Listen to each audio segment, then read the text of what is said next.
If this is marriage, I don't even want it. Let's talk about it.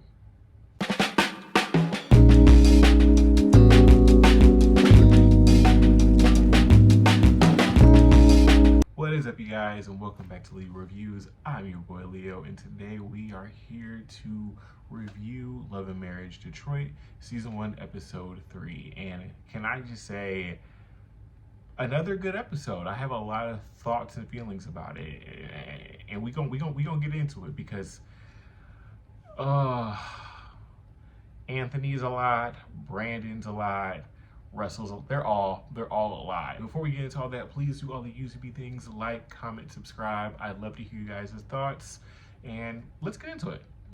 All right, so we pick up where we left off. Anthony is going off in this argument with Christina's friend Chelsea. He's calling her a bird. He's being disrespectful. He's doing just team three much, right? But the conversation, goes from that and it goes back into Christina. And this is where it it aggravates me, right? Because to watch these men, right? To watch Anthony, to watch Bravo just coming at Christina as if she's this insecure woman for not wanting her husband to go into the club is crazy. And to watch Brandon not take up for his wife, it can never be me. It could never be me because I can't imagine my significant other being ganged up on by three men. I just couldn't imagine that. I couldn't imagine that.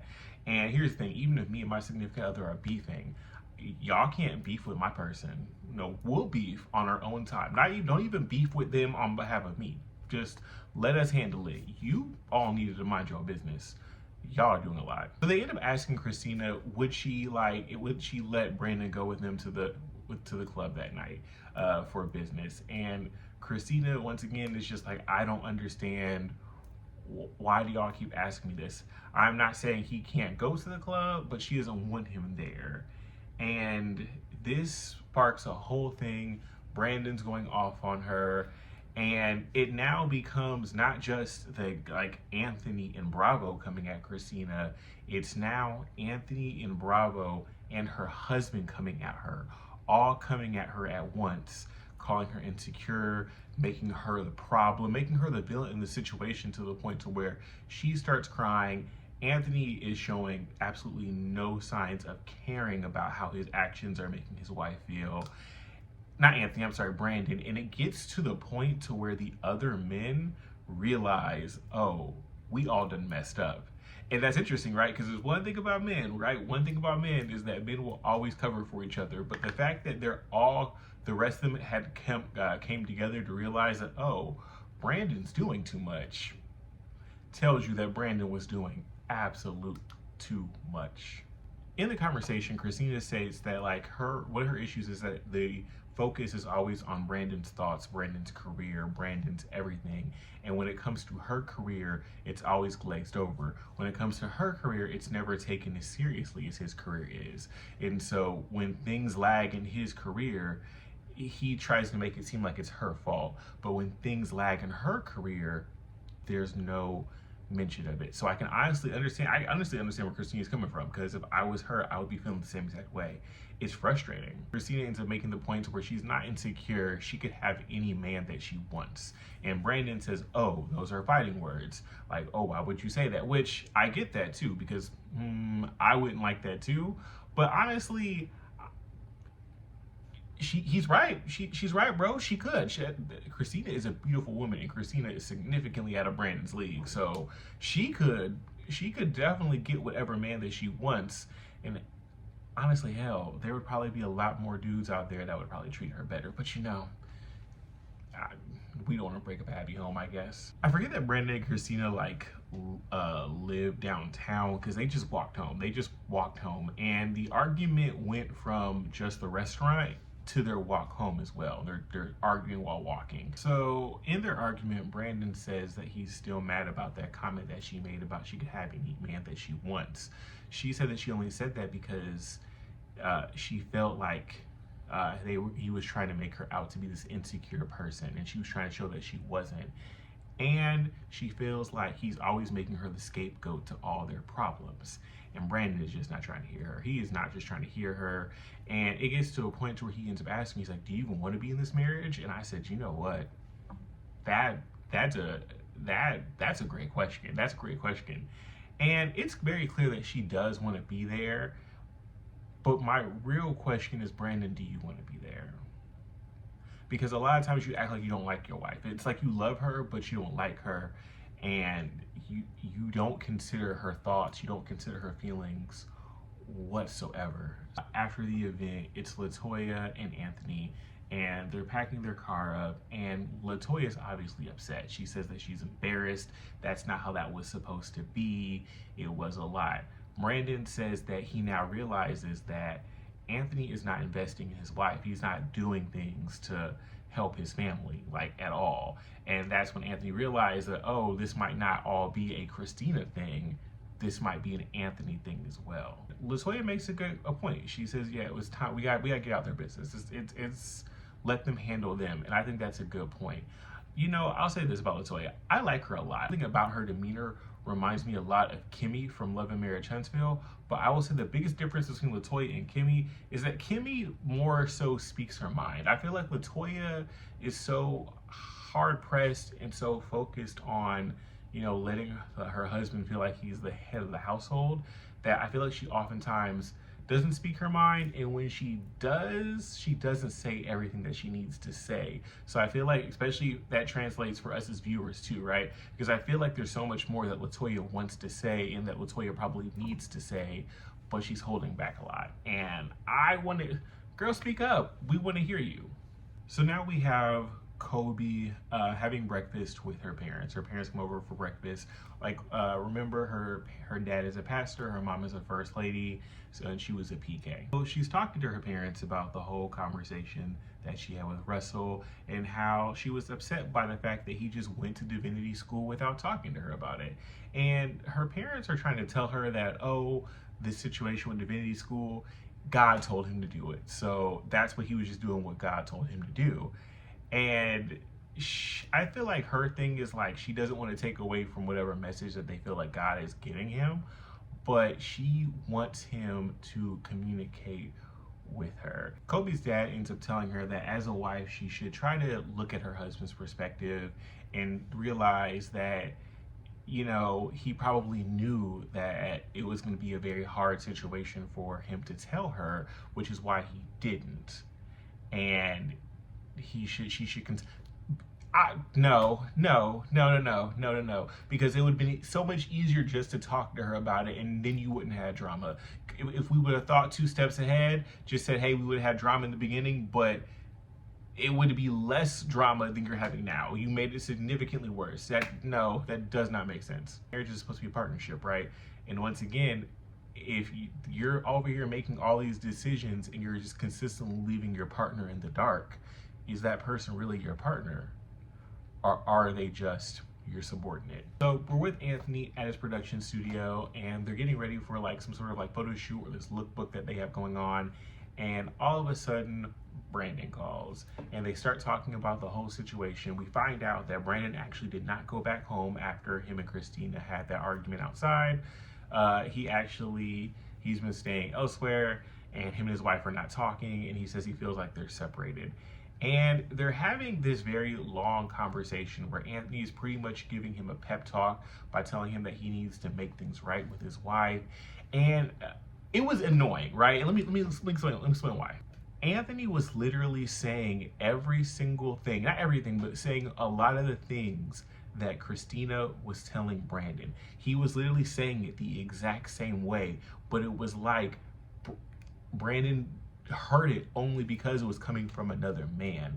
Literally, when your wife told you the exact same thing, when your wife told you what she was feeling, what she was needing, you were dismissing it as if she was overly emotional. You were dismissing it as if she was crazy. You were gaslighting her. You weren't listening to her. But as soon as a man told you the same exact information, oh, a light bulb, and you're able to understand it. But when the person that you should be having this understanding with, that you have this bond, your best friend, your partner, expresses to you their thoughts, their feelings, and your emotions, you are so quick to not even hear her.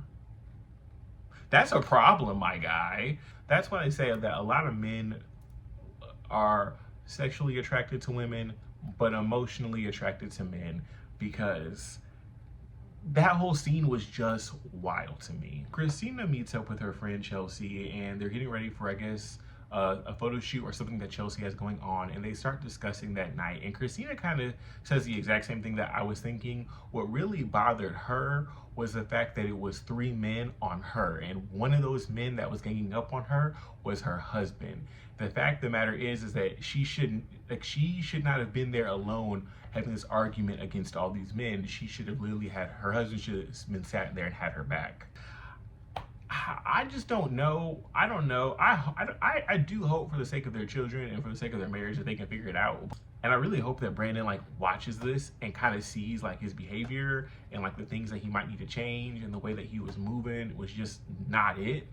I don't know. I don't know. I hope they can figure it out, but we'll see. So Anthony and Latoya meet up for date night, and they're just discussing the whole situation with Atlanta. And I'm gonna be honest with y'all. I'll say this: the whole situation with Anthony and Latoya in Atlanta, I feel like we're learning a lot of new things every single time they talk about it. But at the same time, I'm tired of hearing about it. Right? Like, it's not all that interesting, and I hope they find new things to talk about or to maneuver, because this is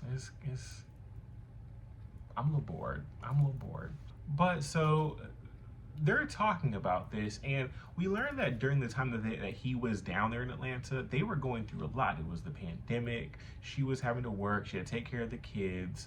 And then on top of that, you know, both her boys went to a suburban school with them being black boys, and they were experiencing, you know, a lot of racism from the students and, you know, things like that. And I can definitely understand, as a person who went to a suburb schools myself, definitely can say that I experienced that myself. And if I ever have children, I feel like I would put my children in a school that where there are a lot of people who look like me, because I just would not want my kids to have to deal with that type of trauma and drama.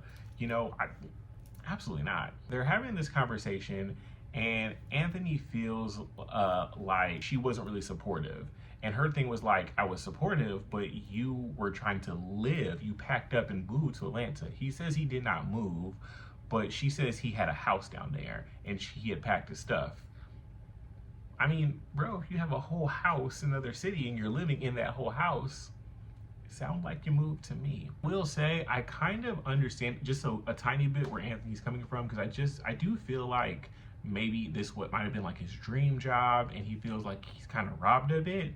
But at the same time, it might not have been the time and place for it at that moment. Colby and Russell go rock climbing, and they start talking about, you know, the whole thing with divinity school and whatnot. Russell says their rock climbing was a metaphor for their relationship. Didn't get that one. I was confused. I think Colby was too, but I mean, hey bro, nice try, nice try. Russell makes the comment about becoming a pastor, and Colby's like, hold on now, you didn't say anything about being a pastor. You said you'd be, I think it's what she said, a chaplain. I think that's what it's called, a chaplain.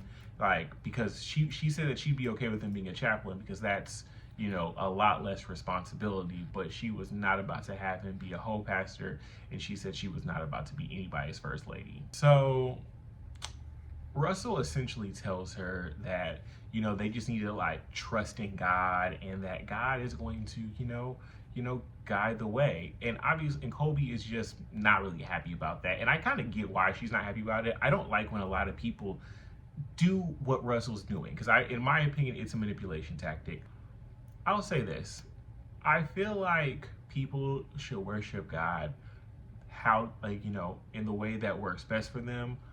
Also, in a way that you're doing it because you want to do it, not doing these things for God begrudgingly, not doing these things for God because you have to, or the circumstances. Because if you're doing these things for your worship because you feel pressured, forced, have to, or you're doing it begrudgingly, are you really worshiping God? Or are you just doing what you feel like you have to do? And I feel like in this situation, by Russell doing this, Colby is going to be put in a situation where she's just doing what she feels like she has to do. It's also a manipulation tactic to me as well, because by him just saying, oh, we just got to trust in God, it's pretty much him saying that we're going to do what I want to do anyway. And if you try to argue about it, it's going to make you look less of a godly woman, or it's going to make you look bad because you're going against God. So essentially, you're kidnapping her into doing what you want to do, not what's best for you two. And that's not cool. So Anthony and Latoya meet up. They go out with two of their friends. I think one was a coach for one of the teams up there in Detroit, and they go on like this night cruise on the Detroit River. Out of nowhere and super passive aggressively, might I add, Latoya brings up the whole Atlanta thing, and this sparks up a whole conversation between the two couples. And based on the conversation, it's really starting to be apparent that Anthony has a somewhat resentment towards his wife. I think his wife can see it too, that even though he's not saying it, it's very clear that he has resentment because he feels like he had to give up on something that was super duper big to have to come back home to help her out with the kids. So I can understand where you're coming from. You know, there's nothing worse than a dream that was never fulfilled. Sir, you had kids. you made the decision to have these children. So I'm sorry that you don't get a chance to do any and everything that you want, but your kids come first. And let's not act as if, it's not as if they would be better off if you're, out making money and doing all these other things in these other places. Having a lot of money is great, and providing for your children financially is great, but they can't get that physical time with you back. Sometimes I want to understand Anthony so bad. Like, I want to understand, I want to see his point of view and see where he's coming from. But then he'll say some BS like he did in the confessional, talking about how that's just how things did back in the day. That's just, men did that. Men just got up, men left. So it shouldn't matter if I went up and left to Atlanta, because that's what our grandfathers and great-grandfathers did. Bro, we don't live in that world anymore. Okay, cool. Your grandfather, your great-grandfather did something. What does that have to do with anybody else? Like, we don't live in that world anymore where the man is the breadwinner and going out and doing things, and the wife is at home alone with the kids, no education, and essentially kind of trapped to just be at home with the kids. We don't live in that world anymore. And you don't live in that world. You don't have that marriage where you have that. Your wife is a doctor. Like, she has a wine business. She's a hustler. So what you're asking for, or what you think what you want, does not work in your situation. The conversation gets really heated, and Brandon starts to cry, and he is giving this really impassioned speech. And by the look of his wife's face, it let me know that I was like, okay, they don't really talk about this in depth, because I feel like she wasn't fully aware of how passionate he was about this, and the resentment and that he was feeling towards her, because he felt like he didn't get a chance to experience his dream. And then he also felt like, her family, his family, all ganged up on him to force him to come back to Atlanta. And he felt like it was everybody against him, and it was probably a lot on him. And he's just crying, and you can tell Latoya was not expecting that at all. Anyways, guys, that's all I have for you. Thank you so much for watching. Once again, please do all the YouTube-y things, like, comment, subscribe. I would love to hear your thoughts below, and hey, we will see you guys in the next one.